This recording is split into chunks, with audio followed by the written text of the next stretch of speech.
morning, everyone. We're so excited to see you with Lincoln United Methodist Church. As you can see, Vinny and I are sitting here in the fellowship hall, which we're so excited about. Even though we've been doing great from our house here, I don't have to threaten my kids' very lives if they get on Wi-Fi at the same time as us. So this is an exciting morning. We're gonna start streaming from here because we want to test how the Wi-Fi does. So just a reminder, if we have any hiccups on the Facebook Live stream, we're gonna be sending out the YouTube recording within an hour. Usually it goes out after service is over with, so you can watch it there. We're not anticipating any problems just because in the fellowship hall, we do have a stronger signal than we do up in the sanctuary. But we're also, looking forward to meeting in the fellowship hall when we start gathering again. We will be in this space. We don't have a firm date on that yet, although we do think that it may be coming soon. There's more and more guidance that the conference is putting out in the coming week. So Vinny and different committees are looking at that and trying to figure out the best way to do things. So yes, if you can bear with us on as we get things organized for coming back in the building to be as safe as possible, knowing that we will still have an online option even when we meet back in the space, knowing that some people still may not feel comfortable coming back in person yet, and that is fine. A couple other announcements. This Wednesday at 10 a.m. for just 30 minutes, we're gonna try something new. Vinny's gonna be online on Zoom for a time of prayer. So it's a time of prayer for Wednesdays at 10, from 10 to 10:30. There will be a link going out for Zoom in your email, so check that. We encourage anyone who's available from 10 to 10:30 just to log on for a short time of prayer together, and we look forward to seeing everyone for that. Another exciting announcement that we have is we're going, man, this quarantine thing, we're going super high tech. Yeah.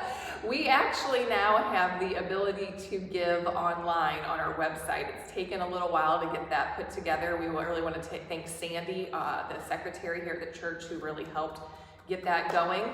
But now if you go to lincolnumc.com, that's our church website, lincolnumc.com, there's actually a button on the page it says give now or giving. And so you can just click that and you can give securely online. So if you don't want to mail in your check every week, that's another way. I know I hardly have checks because everything is so automated for us for payment at this time. I always forget to have Vinny bring the check up to the office every week. So now I'll just use the online giving button too. So you'll see that again later in the service. We'll remind everyone. I think we're ready to get started. Well, it's good to see you all. Good morning. Thanks, Emily. If our voice is a little echoey, obviously it's because we're in the fellowship hall, but hopefully the audio is coming through clear enough for you to be able to hear and join us in our worship. And with that, let's continue on together. Hopefully you have an order of worship, and I could see you all saying hello and good morning in the comments. Again, greetings and good morning. The Lord be with you. And also with you. And with that, let's begin by our call to worship. As Abraham welcomed the strangers, so God welcomes us. God greets us with joy. And says, rest here for a while. God brings out water to wash our dusty feet. God prepares a meal to nourish our weary spirits. So let us receive the gracious hospitality of our God. Let us rest in this holy place where there is shade and water, food and laughter. Amen. We're going to sing For the Beauty of the Earth together. If you have a hymnal, it's hymn 92. And we're going to sing lines 1 and 2 and also 5 and 6. If you have an order of worship, it's all printed out for you. So hymn 92, lines 1 and 2, 5 and 6, For the Beauty of the Earth. Let's sing together.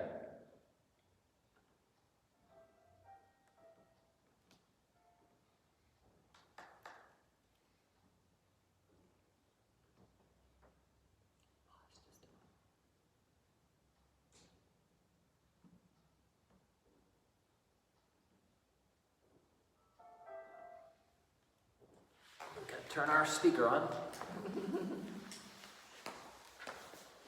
Like we said, it's our first week. We're getting some of the kinks worked out being back in the building. Bluetooth.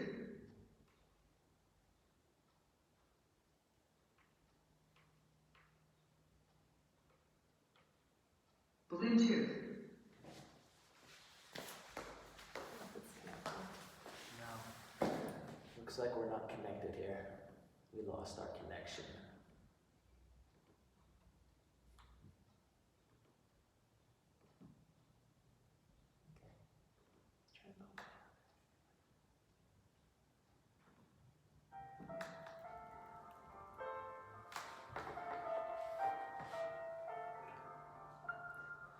For the beauty of the earth, for the glory of the skies, for the love which from our birth over and around us lies.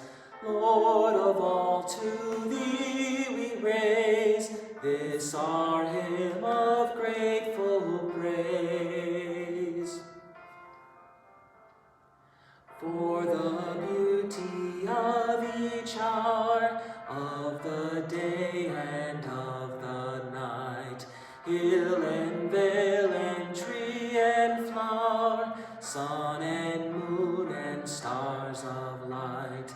Lord of all, to thee we raise this our hymn of grateful praise. For thy church that evermore lifteth holy hands above, offering upon every shore here pure sacrifice of love.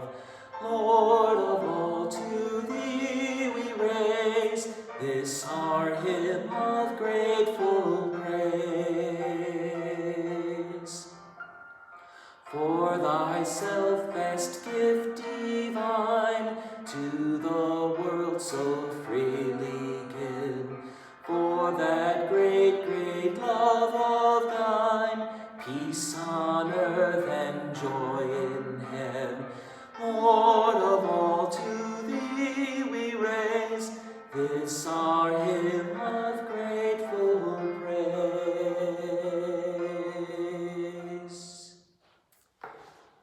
If you'll join with me in the prayer of confession. Lord of laughter, open our eyes to see through the absurdities of this brazen century, and to confront them with our good humor rather than faithless despair. Help us to smile while the wealthy worry, or the politicians strut and disassemble. Give us the grace to chuckle at the technological vainglory, or the self-praise of the entertainment industry. When ignorance poses as dogmatic scientific wisdom, or the devil's slaves pretend to be angels of light, enable us to laugh heartily with the faith and daring that is born of your Easter victory. Lord of laughter, when we take ourselves too seriously, laugh at us until we come to our senses. For your love's sake, amen. Amen. There's forgiveness and healing with God. God's steadfast love has the power to redeem our brokenness and make us whole. We won't have any technological problems with this next musical piece because it's live. So we sang this a few weeks ago, and I thought it would be appropriate because today we're going to be really looking at the subject of faith-filled laughter. And we are thankful to God for God's grace, as we just sang in that hymn, for all the things that we are so thankful. We lift our hymns of praise, and we're going to sing He Has Made Me Glad, and we'll sing it through a few times together. Again, hopefully this song is familiar to you. If not, then we'll just we'll play it a few times. Hopefully it'll get familiar.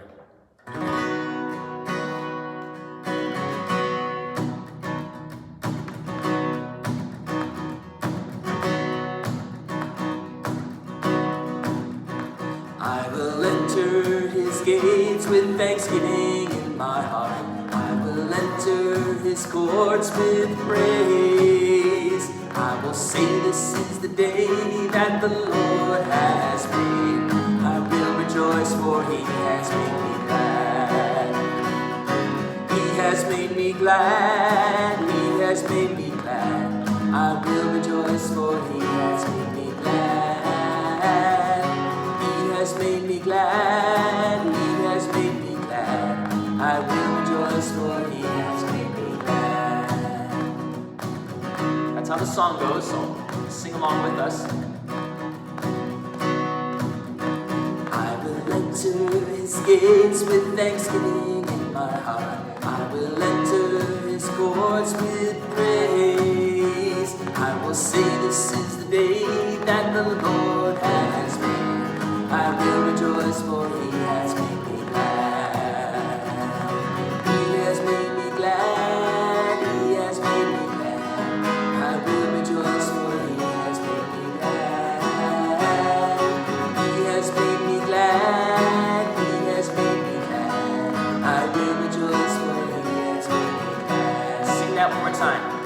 He has made me glad. He has made me glad. I will rejoice, for he has made me glad. He has made me glad. He has made me glad. I will rejoice, for he has made me glad. All right, amen.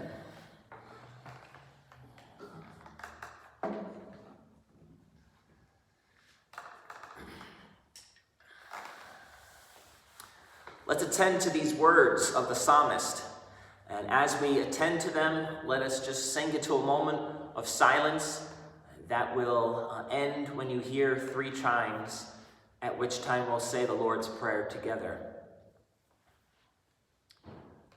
The psalmist says in Psalm 126, verse 2, "Then our mouth was filled with laughter, and our tongue with shouts of joy. Then they said among the nations, the Lord has done great things for them."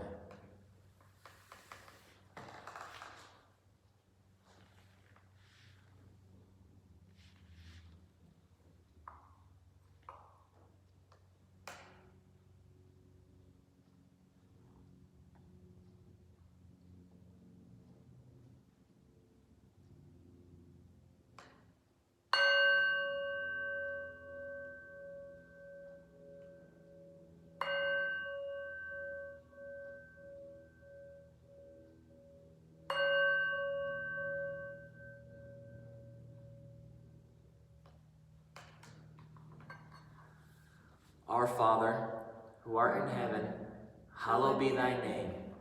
Thy kingdom come, thy will be done, on earth as it is in heaven. Give us this day our daily bread, and forgive us our debts, as we forgive our debtors. And lead us not to temptation, but deliver us from evil. For thine is the kingdom, and the power, and the glory forever. Amen. This morning we have a reading taken from the Old Testament. It's from the book of Genesis, in the 18th and 21st chapters, beginning with verse 1. The Lord appeared to Abraham by the oaks of Mamre as he sat in the entrance of his tent in the heat of the day. He looked up and saw 3 men standing near him. When he saw them, he ran from the tent entrance to meet him and bowed down to the ground. He said, "My Lord, if I find favor with you, do not pass your servant. Let a little water be brought and wash your feet, and rest yourselves under the tree. Let me bring a little bread that you may refresh yourselves, and after that you may pass on, since you have come to your servant." So they said, "Do as you have said." And Abraham hastened it into the tent to Sarah and said, "Make ready quickly 3 measures of choice flour, knead it, and make cakes." Abraham ran to the herd and took a calf, tender and good, and gave it to the servant, who hastened to prepare it. Then he took curds and milk and the calf that he had prepared and set it before them, and he stood by them under the tree while they ate. They said to him, "Where is your wife Sarah?" And he said, "There, in the tent." Then one said, "I will surely return to you in due season, and your wife Sarah will have a son." And Sarah was listening at the tent entrance behind him. Now Abraham and Sarah were old, advanced in age. It had ceased to be with Sarah after the manner of women. So Sarah laughed to herself, saying, "After I've grown old and my husband is old, shall I have pleasure?" The Lord said to Abraham, "Why did Sarah laugh and say, 'Shall I indeed bear a child now that I am old?' Is anything too wonderful for the Lord? At the set time I will return to you in due season, and Sarah shall have a son." But Sarah denied, saying, "I did not laugh," for she was afraid. He said, "Oh yes, you did laugh."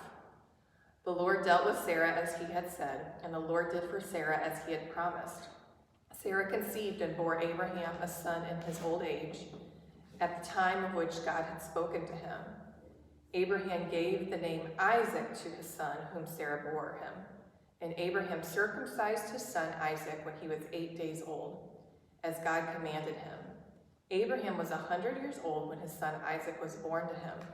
Now Sarah said, "God has brought laughter to me. Everyone who hears will laugh with me." And she said, Who would ever have said to Abraham that Sarah would nurse children?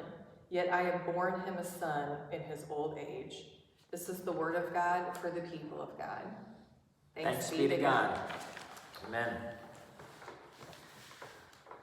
Mark Twain once famously said that against the assault of laughter, nothing can stand. Benjamin Franklin once said, "Trouble knocked at the door, but hearing laughter hurried away." Mary Poole wrote, "He who laughs lasts." I think many of us would concur. Laughter is indeed the best medicine. Now, in saying this, I don't mean to dismiss the importance of tears and sorrow and suffering when we face challenges and trials. But I think if we're not careful, particularly in our context, currently, in light of what's going on, if we're not careful, we'll miss out on the other medicine that we need in order to maintain and to maneuver through these times in which we live with real wisdom. That medicine we need to help us maneuver through pain, through confusion, through conflict and difficulty. The medicine of laughter. I think sometimes we make our problems bigger than they actually are.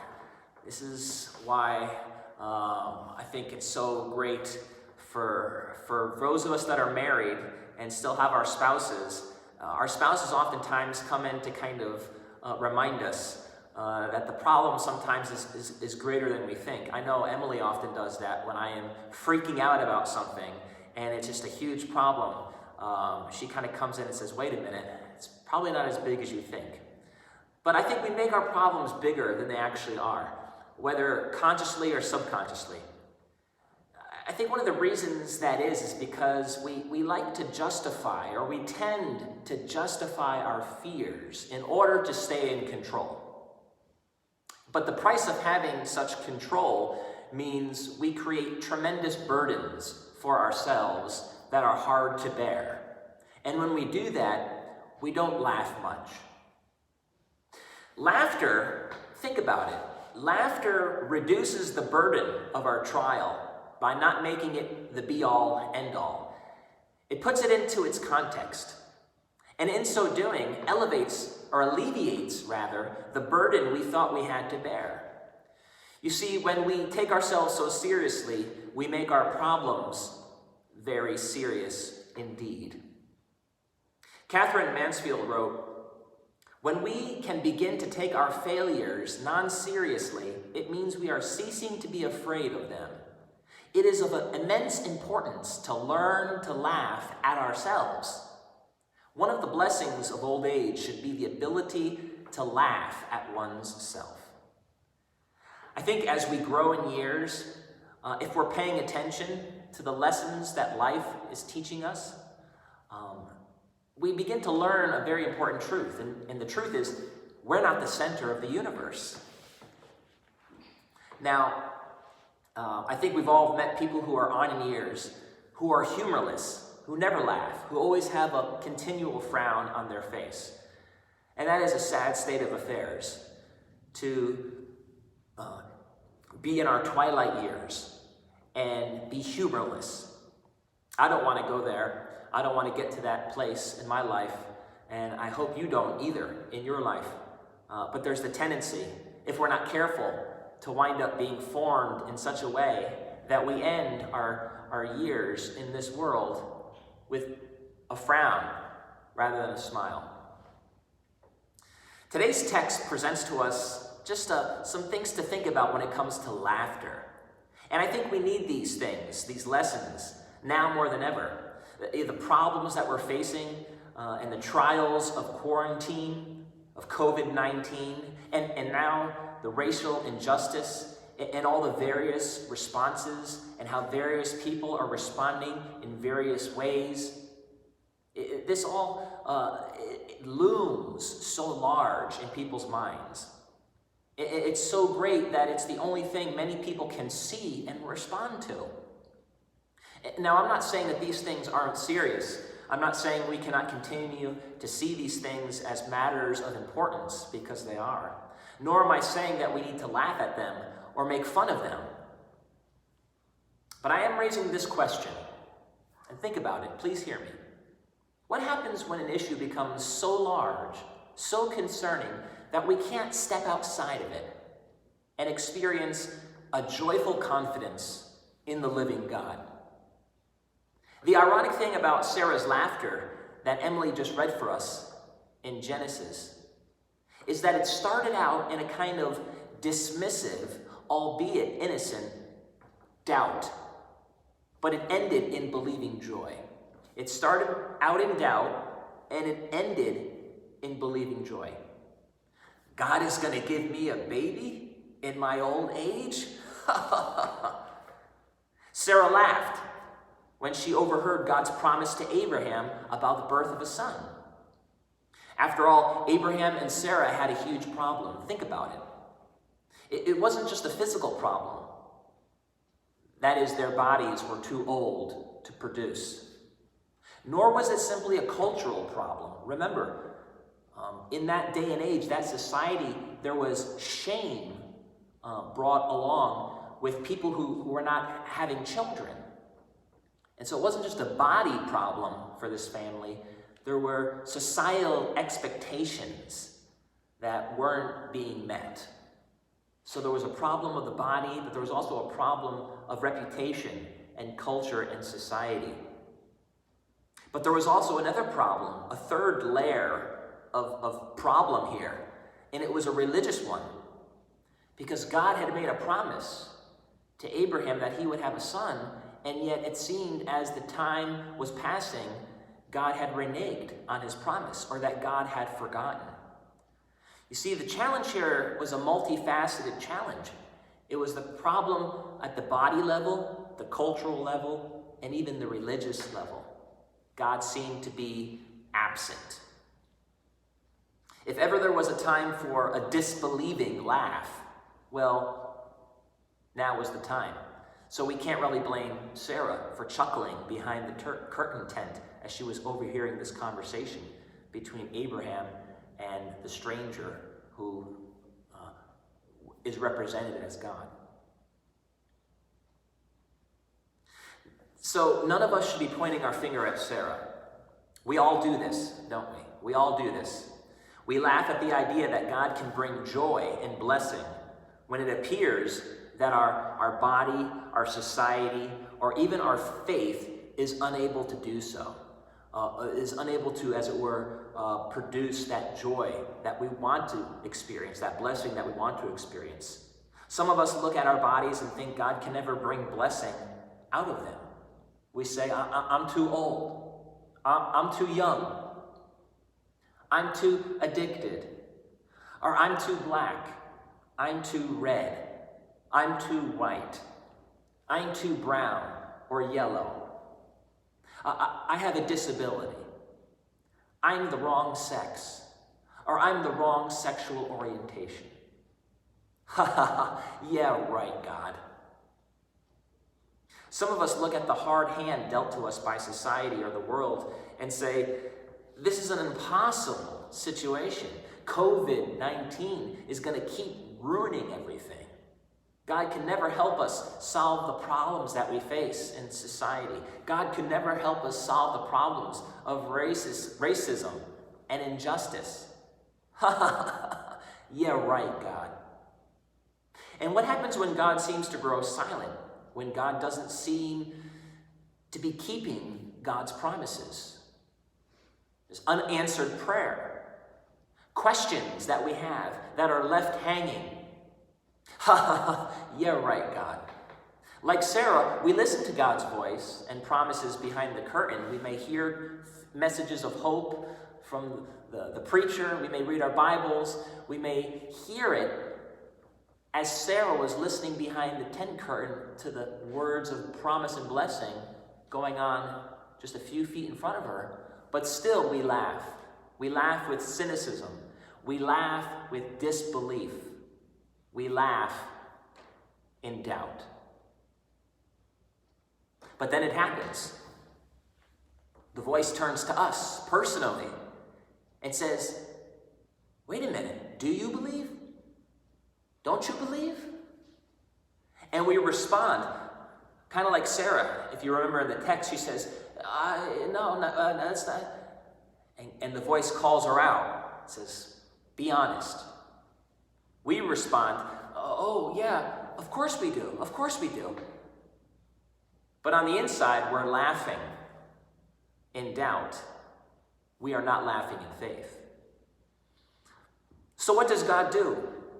What did God do in the text? Well, we see that he turns her doubt-filled laughter into faith-filled laughter.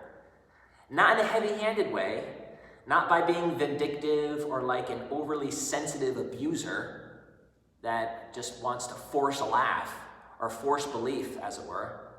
God never overwhelms Sarah, nor does he condemn her or ridicule her. She may have been called out for her disbelieving laugh, but she's not punished for it.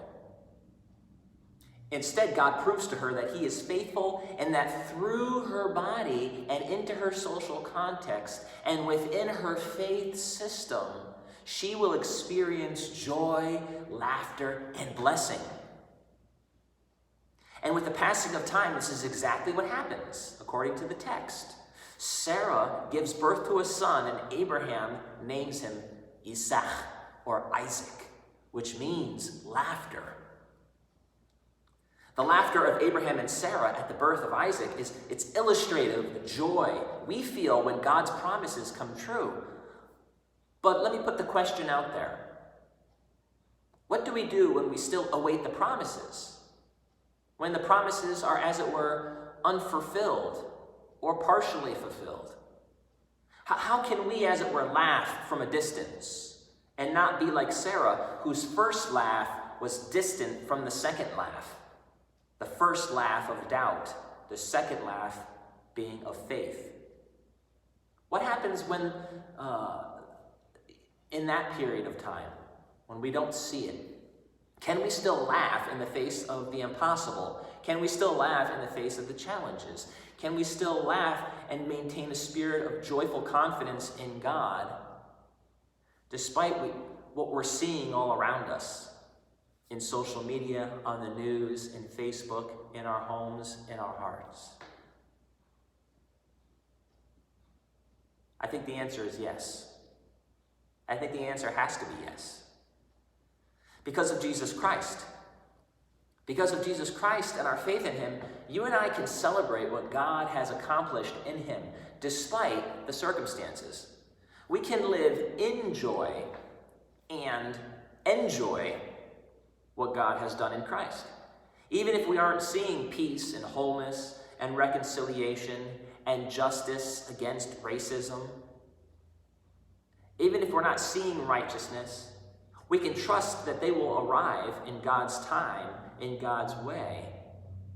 We can be bearers of that now as we live into that through faith, and we need to. And with that perspective, we can enter into holy laughter as we do so. We can enter into joy despite our circumstances. Just as laughter helps us psychologically to not be burdened by our pain and trials, so too does laughter, informed by the joy of the gospel, help us to live as people of faith, living in the good now of what God will give us in a fuller way then in the future. That's faith-filled laughter. By faith-filled laughter, I don't mean pointless or pious, unsympathetic religiosity. Someone that's just laughing, but really they're just escaping responsibility and sugarcoating it with spirituality or religion. That's not the kind of silly laughing I'm talking about. Someone who's detached from reality and throwing out Bible verses with no wisdom. No. I mean someone who's looking at a problem with the attitude of faith, and because of the gospel is able to presently experience a measure of joy because they realize what God can and will do. They realize that the universe is a lot bigger than their problems and can offer solutions. You see, faith-filled laughter helps us to rise above our circumstances and experience a kind of holy joy rooted in belief that keeps us from being crushed by the weight of our own cynicism and despair, our laughters of disbelief. Laughter, sisters and brothers, can be sacramental. It can communicate to us much needed grace in our time of darkness. Isaac's birth was sacramental. It communicated the grace of God tangibly, which is what a sacrament is. And Isaac's birth was sacramental because it communicated God's grace to Abraham and Sarah. Many of us may be asking, when can I begin to laugh again? If I think about it, Pastor Vinny, you know what? I've probably been doing a lot more arguing and moaning and groaning and worrying than I have been laughing. And so we're asking ourselves, when can I really start laughing again? Why am I not experiencing more joy in my life? When will Isaac be born in me? Every time we allow ourselves to experience joy, I think, because of our faith in God's promise and goodness, despite our circumstances, Isaac is born. Every time we focus on the good, the pure, the right, in nature, in ourselves, in others, seeing these as an expression of God's love, allowing them to bring a smile to our face, well then Isaac is born. Every time an impossible situation turns into a possible one, where something surprises us against all hope and we're caught up in laughter because of it, Isaac is born. In the midst of racism, pandemic, and the seeming absence of God, when we begin to turn our hearts in faith toward God and begin to see these things as somehow within the embrace of a gracious yet mysterious Creator, then we will begin to feel Isaac kicking inside. And it won't be long until Isaac is born. We're now entering the season of ordinary time in the Christian calendar. And we enter this time with Easter and Pentecost ringing in our ears. Unfortunately, we weren't able to be together during these times, but they're significant times in the Christian year. We, as it were, are leaving a great party, a great celebration. It's as though we were walking back from a great party and we're walking now, heading back home, heading to the normal rhythms of life, where now the gospel is to be lived out in ordinary time. And as we live it out, we should still be humming the tune. Just like when you leave a party, you're still humming the tunes, you're still rehearsing the scenes. And we should still be humming the tunes that we sung at the feast, at the festal feast of Easter and Pentecost. That should be bringing a smile to our face. Those times that we shared around a brightly lit table as we walk home. Though we enter into ordinary time with pandemic and protest, We can't forget that we actually enter ordinary time spiritually, with Easter, with life as the focus, not death. And Pentecost, we enter also ordinary time in Pentecost with ringing in our ears, which was all about unity, not division. What's informing us? Is it division? Is it death? Or is it life and unity? See, when we understand that we're entering now ordinary time by faith in the spirit of what we've just come out of in Easter and Pentecost and life and unity, we should be able to experience joy. We can laugh in the face of threat because Jesus, because of grace, Isaac can be born in our hearts. So in conclusion, tears, sisters and brothers, tears and sorrow are important. They're an important process of dealing with pain and injustice. But I just want to also say, so is laughter. It is a truth we often forget because of our tendency to allow our problems rather than our provider to overwhelm us. So let me just wrap this up by asking you a question. Where in your life does Isaac need to be born? Where in your life does laughter need to be born? Maybe you've been laughing through much of what's been happening. So let me ask you a question for those of you that have been chuckling through all this. Is your laughter shaped more by cynical unbelief than belief in God's goodness? What is the nature of your joy? Is it the result of escaping into entertainment? Is it a cynical kind of, it's all a joke response? Does your laughter spring from your pride, your self-righteousness, your ego? Or is it a healthy expression of your faith and trust in the goodness and grace of God? Does it express your love for God and for all people? Progressives and conservatives, liberals and conservatives, Democrat, Republican, loving all people with the love of God? Or does it spring from a place of division and hate and anger? It's a good question to ask ourselves. What's the nature of my laugh? What's the nature of my joy? From where does your joy and laughter spring? So open up to more laughter in your life. This text invites us, and it compels us that through the gospel we can be people who experience laughter and joy. So open up to more laughter in your life. Make sure you're not taking things too seriously, that you cannot experience the joy of the Lord. And Isaac will be born in your heart. And all God's people said, amen. Amen.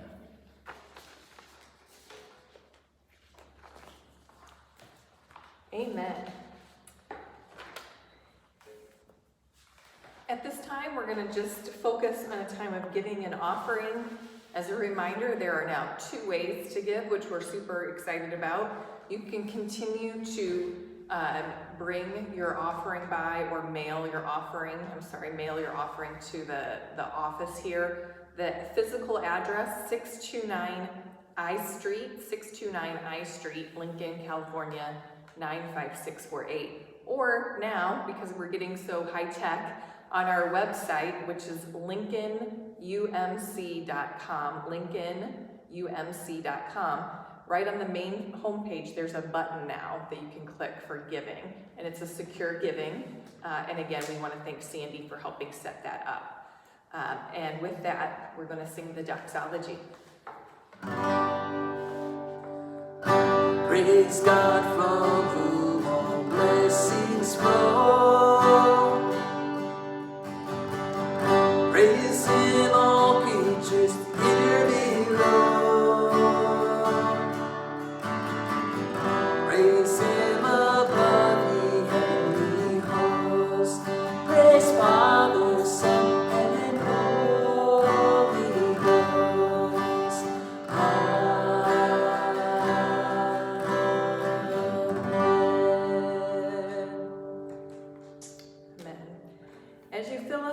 life, may we delight in sharing it with others. As you tell us the good news, which can never be taken from us, may we rejoice in offering it to the broken, the sad, the lonely. As you tickle us with grace, may we give it away with laughter on our lips and joy in our hearts. Amen. Amen. So go in laughter, go in grace. Keep the Lord in your heart and a smile on your face. Amen. Friends, thank you so much for being with us again.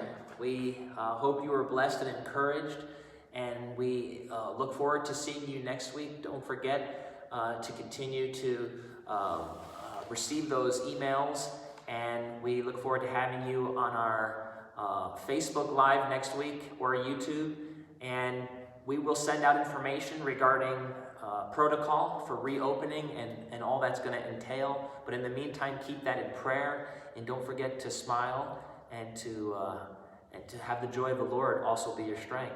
Is there anything you wanted to say to anybody? Just let's all practice laughter and joy and smiling this week. I know when I just feeling stressed, if I just on purpose, which is hard to do, smile and just practice smiling, it actually, there's scientifically, there's benefits to that. And so we're not saying smile, because you don't care about things, or smile because we don't care about suffering or hardship that's going on right now. We're talking about laughter and smile in the face of those things, that might gird up strength for us to continue to face those problems together, right, in our world, and bring about restoration and wholeness and joy. So we're looking forward to seeing you next week. Let's practice. Let's smile this week. Smile at other people when you see them out, even if you have a mask on. Smile with your eyes, okay? God bless everybody. We'll see you next week.